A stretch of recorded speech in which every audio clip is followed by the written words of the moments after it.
Hello, I'd like to introduce Dr. Gemma Wright, who's a Senior Research Fellow at the Department of Social Policy and Social Work at Oxford University.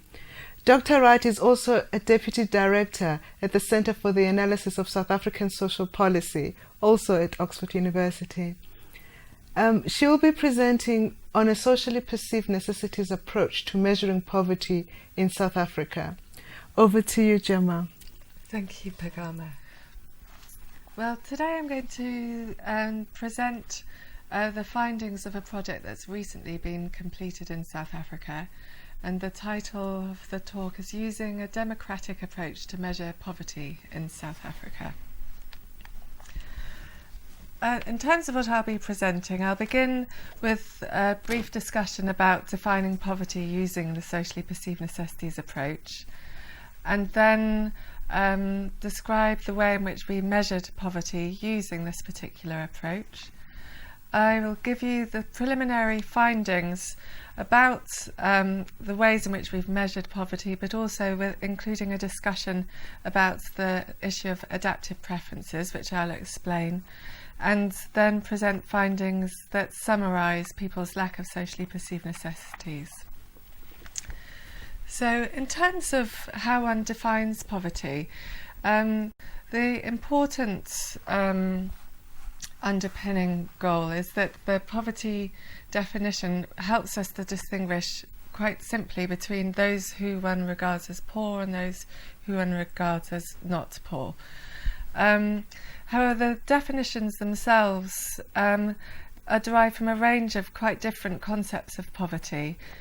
For example, notions of survival, the capabilities approach, which comes from the work of Amartya Sen in particular, livelihoods approach, quality of life approach, a number of debates about relative poverty.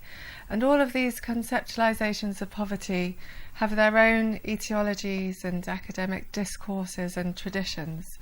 And essentially they straddle a range of different academic disciplines, from economics to social policy, development studies, sociology, and even others such as philosophy. It's helpful, though, in broad terms to summarise the poverty definitions into three groups.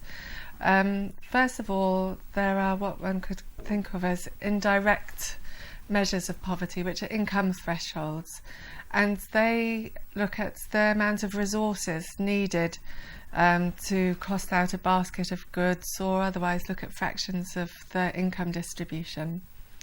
Then there are direct measures of poverty, which actually measure people's standard of living, which may or may not be due to the amount of resources that they have had at their disposal. And these are sometimes combined into indices, and the presentation by Professor Noble on the South African indices of multiple deprivation is an example of that.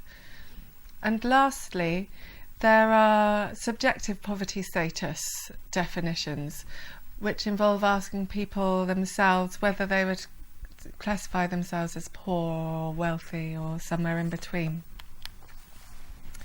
So I think it's quite helpful to begin by thinking about the parameters of poverty definitions.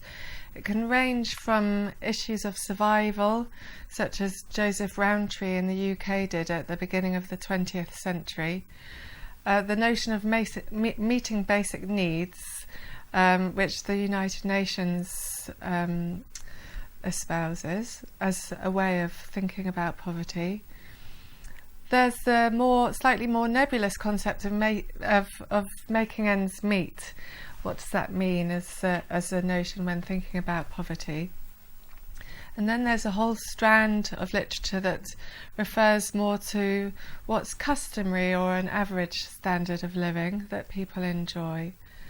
And then lastly, there's people's notion of an acceptable standard of living, and that's what I'm going to be talking about today. And that concept of an acceptable standard of living may be below what is average within the country. It might be more minimalist than most people are currently enjoying, but it may be also something that's above what's average in some countries, and indeed, as we'll see, that is the case in South Africa. it's a standard of living that isn't experienced by the majority of the population.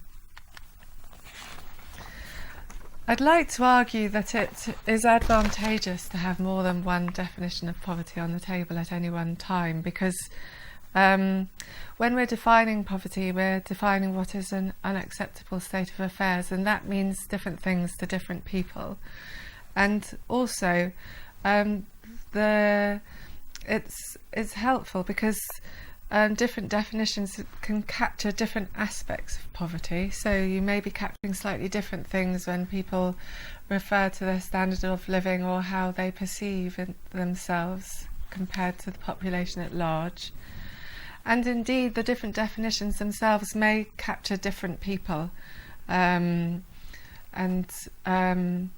When defining poverty and measuring poverty, there's also the challenge of data reliability. So the definition, if you're creating a definition of poverty using a survey, it will only be as reliable as the underlying survey data quality is, and you're dependent on the survey weights to ensure that it reliably reflects the population, the views of the population at large. It's also quite helpful, I think, to have a range of different parameters. So you may have one definition of poverty that relates to a country's short-term goals, such as ensuring that nobody goes to bed starving, and also another definition of poverty that refers to longer-term goals, which would be to ensure that people are having a nourishing meals and that is good for their long-term health and well-being. And I've given a few examples at the bottom of this slide of people who've written on the subject of what Professor Bradshaw calls more than one is best, having more than one definition of poverty in mind. Now, though poverty is often defined by academics and scholars and people who may or may not directly themselves have experienced poverty, it's not necessarily just the terrain of experts to define what poverty means. There are many examples of ways in which ordinary people have been involved to define poverty in terms of what it means to be poor, what one would think that poverty, somebody living in poverty is experiencing, and in turn, and also the extent to which people can be involved in determining what policy solutions could be considered in relation to addressing poverty. And three examples I've given here include the Voices of the Poor tradition of work, where poor people are invited to describe and explain their experiences of living in poverty. And Narayan in particular has done extensive work for the World Bank in that regard. There are also democratically derived income poverty thresholds, where in surveys people are asked how much resources they would need in order to have an acceptable standard of living, or thinking back to the parameters in order to make ends meet or in order to be able to survive and get from day to day. And then lastly, there are democratically derived sets of multiple deprivation indicators, and that's what I'm going to be talking about. Now, before I present the findings from the project, I think it's quite helpful to have just two more things about this whole question of who it is who does the defining of poverty. The White Paper on Reconstruction and Development in South Africa argued that at the heart of the government of national unity, there's a commitment to effectively address the problems of poverty and the gross inequality evident in all aspects of South African society. Their aim was to alleviate the poverty, low wages and extreme inequalities in wages and wealth generated by the apartheid system, in order to meet basic needs and thus ensure that every South African has a decent living standard and economic security. It's helpful to consider that quotation because the key question of our research project is who is it that determines what a decent living standard is? And our goal was that it should be ordinary South Africans who did this. It also resonates very nicely with a call by former President Mandela, who argued that we must, constrained by and yet regardless of the accumulated effort of our historical burdens, seize the time to define for ourselves what we want to make of our shared destiny. And that resonates really well with the goals of this project. So I've given an introduction about different ways in which poverty is conceptualised and measured internationally, and also spoken a little about the question of who it is who defines poverty. And I'm now going to speak specifically about a project that was called the Indicators of Poverty and Social Exclusion Project. This was funded by the South African Department of Social Development. So the project itself takes as its starting point what ordinary people regard as an acceptable standard of living that all South Africans should enjoy in the present day. And we weren't simply wanting to know what they thought they should have for themselves or for people with whom they identify themselves with. We especially wanted to find out what people thought that all South Africans should be able to do, have access to do, or possess in order to enjoy an acceptable standard of living. We left it open what an acceptable standard of living was, so the respondents could set that in their mind however they wished. This approach, as I'll show, has been undertaken elsewhere across the world, but in the South African context it was very much inspired by the collection of people's demands which took place in the early 1950s across the country, where people were invited to list all things that they regarded as being their demands for the future of South Africa. These were adopted at Kliptown in 1955 and fed into in the form of the Freedom Charter. It's also inspired, though I don't have it in this slide, by the actual 1996 Constitution of South Africa, which promotes consultative approaches to decision making, and itself was produced in a very consultative way. So around 2.5 million people submitted written recommendations for the Constitution and recommending items that should be included within it. So we were seeking to explore whether it would be possible to create a multidimensional definition of poverty which is consistent with the policy prescriptions in South Africa that we've just seen.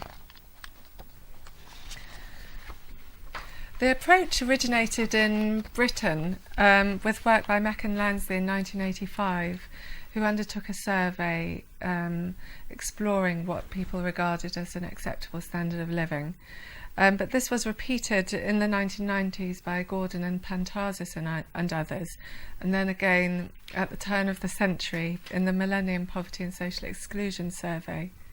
However, it's also been undertaken across the world, and this lists examples of different countries where the approach has been explored. I think it is important to say, though, that South Africa, and this study that I'm presenting today, is the first nationally representative study of a middle-income country. All of the studies that have been undertaken have been in high-income countries to date, apart from very small case studies in countries in Mali and Turkey and Vietnam, in small parts of the country. South Africa also has a higher level of inequality than any of these other countries across the world. For example, the United Nations stated that South Africa had a Gini coefficient in 2000 of 57.8, and so it's particularly interesting in a country that is divided and economically divided and has such a strong and a strong history of racial and geographical divisions, to explore the threshold that people are setting for an acceptable standard of living, and whether there is an agreement about what that is. We began by undertaking a series of focus groups across the country, and we did a large number of them because of the huge contrast that exists within the country. We undertook 48 focus groups in 6 of the 9 provinces and in 9 of the 11 official languages, with men and women in urban and rural areas, and also with each of the population groups, and in townships and in farms. So we tried to really canvass the views of people across the country, though not statistically representative. We really wanted to explore what wealthy people and poor people thought of an acceptable standard of living. And this was used to develop a survey module that was included in the South African Social Attitudes Survey in 2005, which is run by the Human Sciences Research Council. And we included a number of items that had been raised during those focus groups in the pilot. And then the following year, because it's an annual survey, we were able to include the questions in SASAS 2006, and also measure whether or not people had the items, and if they didn't have the items, whether it was because they didn't want them or because they couldn't afford them. So our goal was to develop a democratic definition of poverty, and also to measure who has and doesn't have the socially perceived necessities. These objectives resonate with the initial British study by Mack and Lansley, they argued that the attempt was to try to discover whether there is a public consensus on what is an unacceptable standard of living, and if there is a consensus, who, if anyone, falls below that standard. I think it's important to be clear about what we did attempt to do and didn't attempt to do with the survey. Our goal was really to explore items that related to the range of standards of living. So we wanted some items that related to very minimalistic issues, as well as items that one would expect most people would regard as being luxury items. And we also wanted to represent the breadth of issues raised in the focus group, so housing and possessions and activities and social networks and all these different issues. This inevitably involved a lot of trimming and compromises, because you're restricted to the particular number of items that can be included in the module. In terms of things that we didn't attempt to do, we didn't explore issues of quantity. So, for example, if people regarded a car as essential, we didn't ask whether it was 1 car per person and per adult in a household, or 1 car per household. Nor did we explore issues of quality, whether it was a state-of-the-art fridge or one that's just ticking along. Nor did we make an assumption about the provider of the necessities. The surveys are divided in this respect. Some of the surveys ask whether people ought to be able to afford each of these items, and others, including this one, ask whether people ought to have, and leave the question of how one obtains the items as a second-order issue. Because, for example, there are a number of different ways in which one could have a house. You could have inherited it, you could have it on a loan, you could have been given it, as is the case in South Africa in some instances, by the government. So I've described the way in which the focus groups took place, if only in brief, and the piloting of the module, and then the 2006 full module that includes the definition and measurement questions. We can now look at the set of items that were defined as most essential by the population. And importantly, these are items we should remember that a nationally representative sample of South Africans regard as essential for all South Africans to be able to enjoy for an acceptable standard of living. The item that's defined as most essential by the population at large is mains electricity in the house. And this is followed by someone to look after you if you're very ill, a weatherproof house, clothing sufficient to keep you warm and dry, place of worship, and a fridge. Now, each of these items has is important for a number of different reasons to people, and the focus groups helped us to unpick the importance of these different items. But if we take a fridge, for example, 86% of the population defined a fridge as essential. This is important for people so that they can buy in bulk from shops, they can store their food safely, and it enables them to economise. Street lighting, similarly, 85% of people defined as essential. And this was important, so mothers argued, so that in the evenings they could find their children quickly. People weren't having to find one another in the dark, and it made people feel safer and less at risk of violence. We undertook a series of tests for robustness, and there are two ways that I report here that we did this. First of all, there's a statistical technique called the coefficient alpha, which was calculated to be 0.92, which is an extremely high level of reliability. It essentially demonstrates that of the 36 items that were defined as essential by the population as a whole, those items correlate 0.92 with a hypothetical set of the same number of items of essentials. It's much higher level of reliability than was found in the British study. We also compared ways in which people responded to the items between 2005 and 2006, and again there was a very high level of agreement. The respondents, the way in which they responded to the 49 items that were common between the 2 years correlated 0.96, which is very high. We undertook a principal components analysis to look at the three main themes, to explore which main themes emerged from these items that I've presented to you.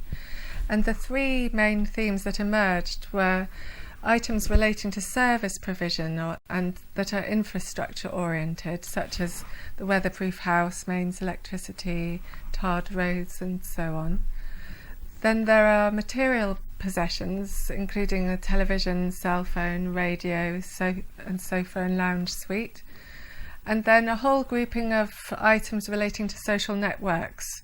So these include someone to talk to you if you're feeling upset or depressed, someone to lend you money in an emergency, someone to look after you if you're very ill, having an adult at home when there's young children in the household. And these are quite helpful ways of categorising the main items that emerged as socially perceived necessities. And in a sense, the social networks theme could be regarded as important. That networks are important in order to get by in a state of extreme poverty. So, for example, it is important to have somebody who will lend you money in an emergency if you're low income. Whereas if you're high income, it's slightly less important because you go along to the bank manager and have a conversation. This table presents the extent to which there was agreement about the 50 items between different groups in the population. We see, for example, that men and women responded in a very similar way to the items, surprisingly high correlation of 0.98. We identified the correlations in the final column show that older people's responses, so those aged 65 and over, also correlated highly, as did youngsters aged 16 to 24, their responses correlated highly with the rest of the population. Slightly less high, but nevertheless surprisingly high, those in urban and rural areas, their responses correlated very highly. And then the lower three rows show the correlations between people who have reached matric at school or not, those who are unemployed and employed. And then the survey included a question asking people where they would put themselves in society, and we compared the results for people who located themselves in the top half or the bottom half, which similarly correlated 0.9. This table shows the extent to which there was agreement between the four main population groups in the country. 9% was coloured, 3% was Indian Asian, and 10% white. And we see that the highest correlations between the population groups is between the Indian Asian and coloured respondents, which correlated 0.93. Whereas the lowest correlation is between Black African and white respondents. And what's really interesting is that there are examples of items where Black African respondents and white respondents define an item in the same way, and then there are examples in either direction. If we take, for example, having a place of worship in the local area, 87% of white respondents and 87% of Black African respondents defined it as essential. So there's agreement between the two population groups in that respect. On the other hand, regarding a television, almost 3/4 of Black African respondents defined it as essential, compared with just over half of respondents who are white. But this is particularly interesting because if you then look at patterns of possession, many Black African respondents lack a television, but all of the white respondents had a television. So in fact, they were making a moral judgment that it's acceptable for them to possess a television, and they can look at it with distaste in their sitting room, but it's something that they don't regard as being essential for the population at large. Looking at it in an example of an item that moves the other direction, just under half of Black African respondents defined a car as essential, whereas 3/4 of the white population defined a car as essential. Now, if we move to look at patterns of possession of these items, we see that on average, 32 items from the list of 50 were defined as essential. And there's a great deal of agreement between the population groups in that respect, ranging from 30 items for coloured respondents up to 34 items. There's not much of a difference for white respondents. However, if we look at patterns of possession, it's a very different story. There isn't the degree of commonality across the population groups. So, for example, Black African respondents only possess 19 of the 36 socially perceived necessities on average, whereas white respondents possess 32. So it's highly racialised still in terms of possession, and yet there's a very high level of agreement in terms of what the necessities are. This table also presents findings in terms of, this time, numbers of socially perceived necessities that are lacked. I call, in the second column, the lack enforced lack, because these are items that people have said that they don't have because they can't afford them. we can disregard the row that says wealthy because a very, very small number of cases define themselves as wealthy, only 1% of the population. But if you look at the rows beneath it, you can see that on average, those who define themselves as very comfortable in the survey had lacked 3 items, 3 of the socially perceived necessities. And the poorer people regard themselves as being, the more socially perceived necessities they actually lacked. So those who define themselves as very poor, on average, lacked 20 socially perceived necessities. And in the penultimate column, you can see that this tallies very closely with average per capita monthly income. So those who define themselves as very comfortable had an average monthly income per person of 3,500 rand, whereas those who define themselves as very poor had only 222 rand per person. Now, there's a whole debate in the literature about adaptive preferences, and I'm going to touch upon it briefly.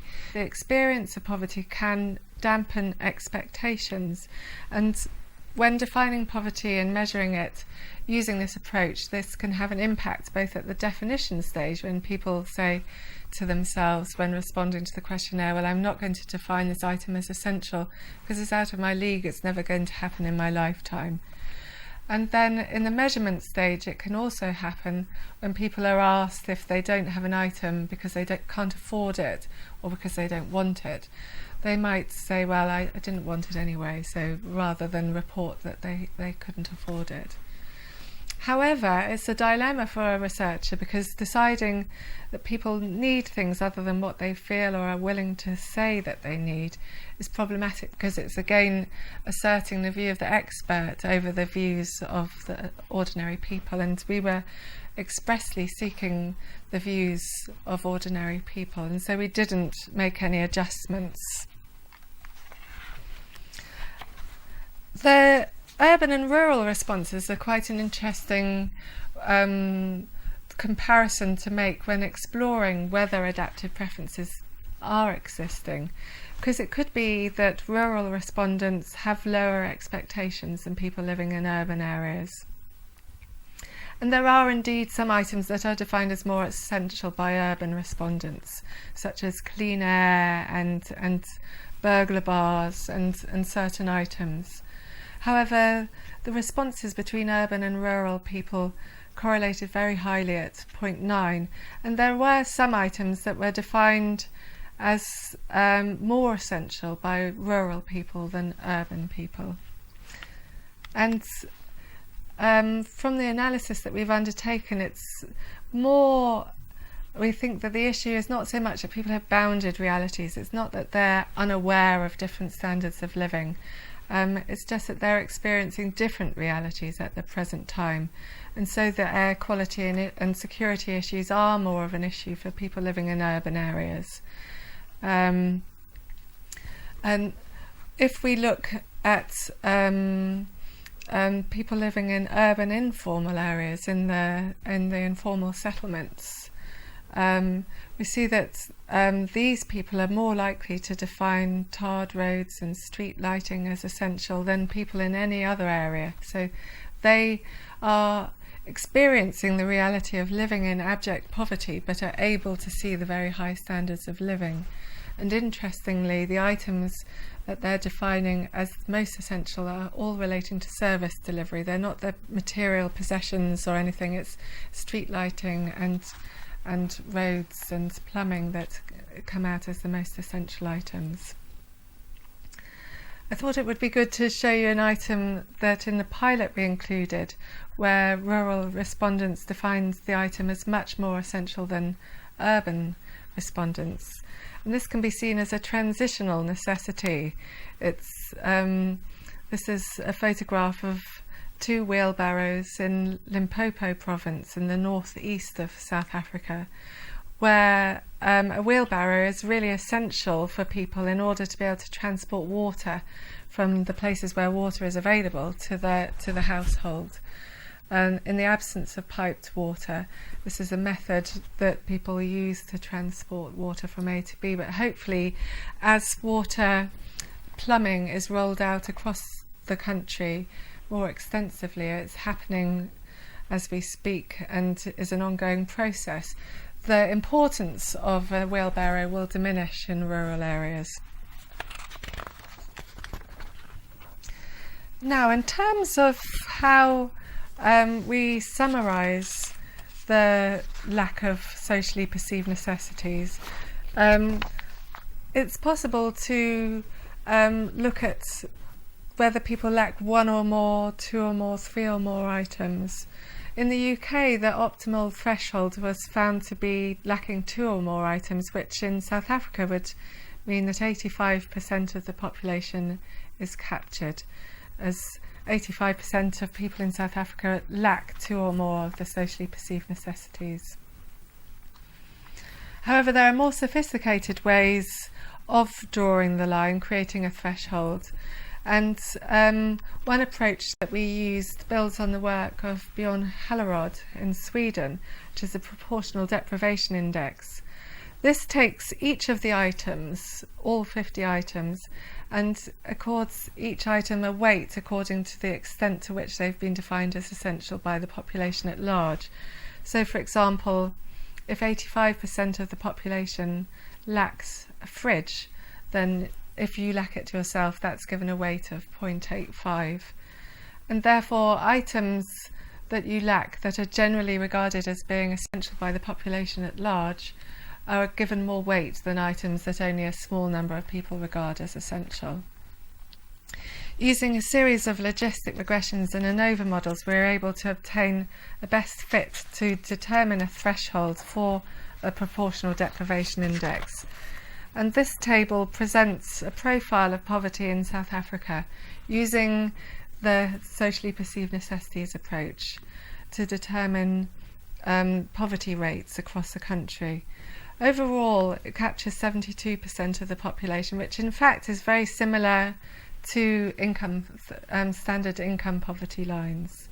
However, the poverty rates are very strikingly racialised, with 84% of Black African people being in poverty, 60% of coloured people, a fifth of Indian Asian people, and 13% of white people.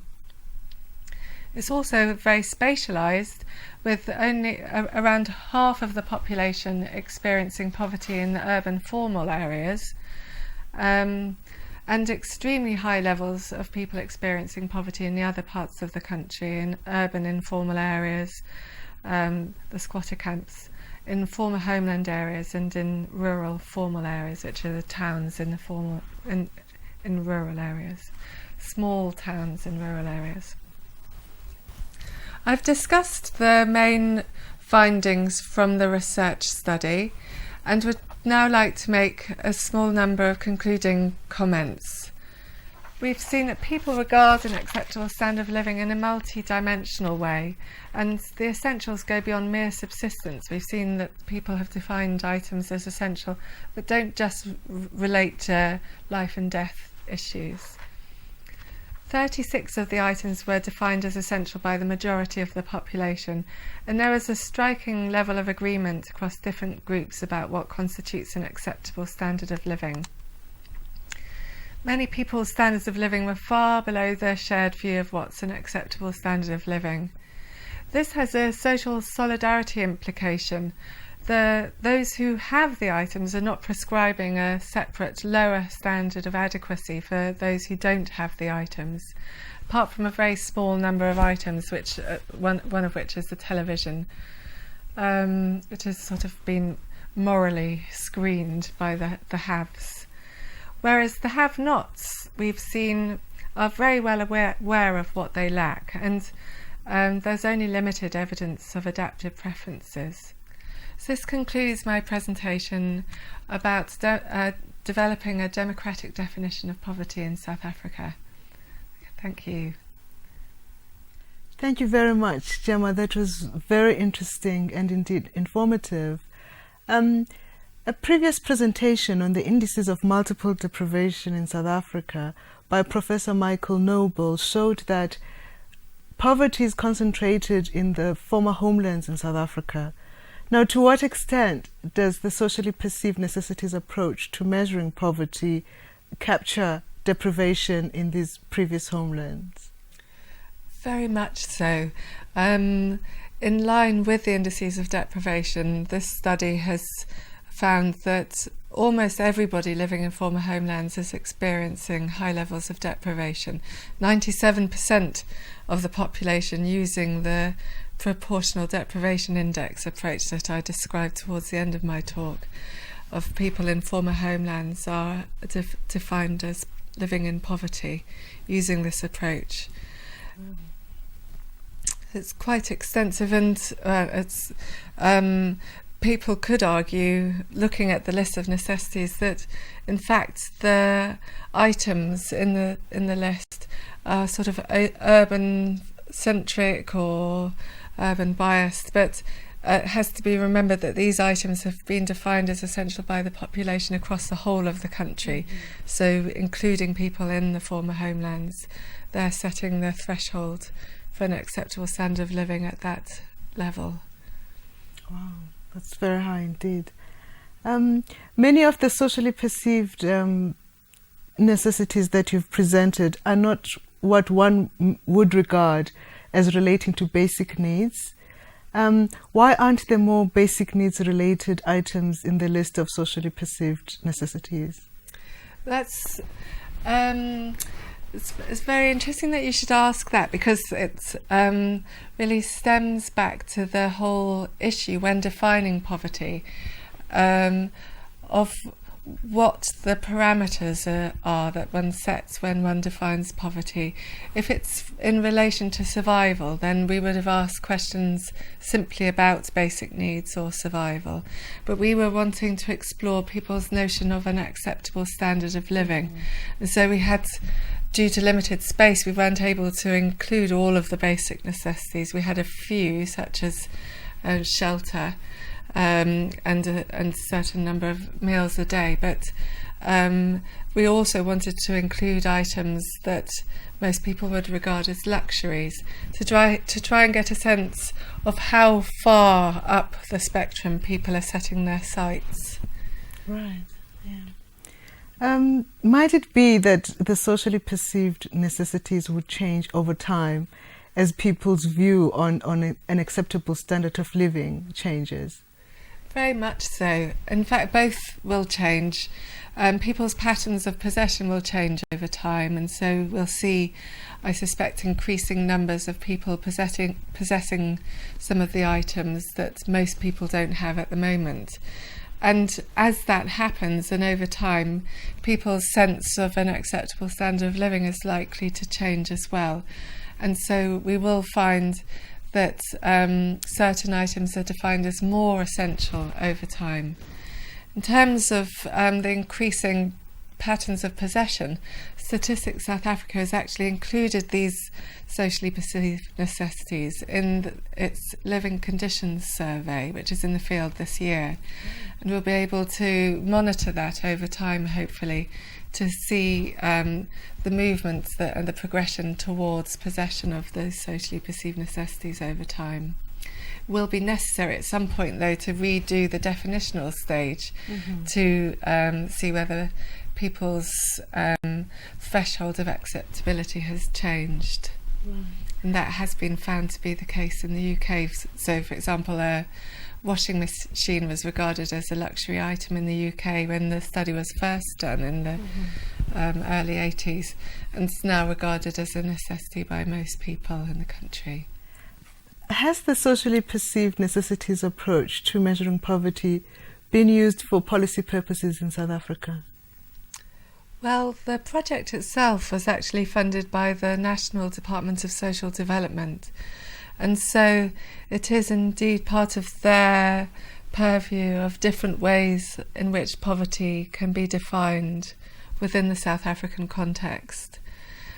It was also, the project was funded using resources from the UK Department for International Development, Southern Africa, And in the UK, this approach has been used for policy purposes by the UK government as well.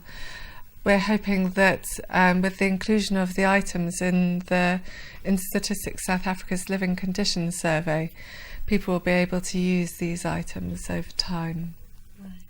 This approach, Gemma, varies from the usual income poverty line measure. Are you saying that, or is your argument that it resonates better with the ethos of the Freedom Charter, which was more redistributive and more inclusive of citizenry? Well, in my view, I think it does do that, yes, because the whole goal of this approach is that the people themselves determine what an acceptable standard of living is. It's not been determined by somebody sitting in an ivory tower costing out a very minimalistic basket of goods. And so the people themselves have defined which items are essential. So it resonates both in terms of the way in which the Freedom Charter was developed during in the process of collecting the demands that happened across the country, but also the goals of the Freedom Charter in terms of a better life for the citizens of South Africa. Right. Yeah. Thank you very much. That concludes the e-seminar on using a democratic measure of poverty in South Africa.